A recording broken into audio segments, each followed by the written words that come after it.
જી મિત્રો, જય માતાજી મિત્રો, ઓમ નમો નારાયણ। જુઓ મિત્રો, આ નદી માલણ નદીને કાંઠે ખોડિયારમાં છે। ખોડિયારમાંનો પાણો કહેવાય, મોટા કુટોડા, બહુ સરસ પથ્થર છે, ખોડિયારમાં કહેવાય છે બરાબર।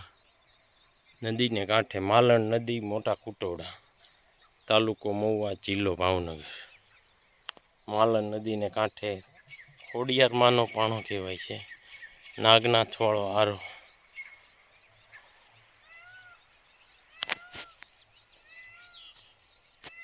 જય માતાજી મિત્રો।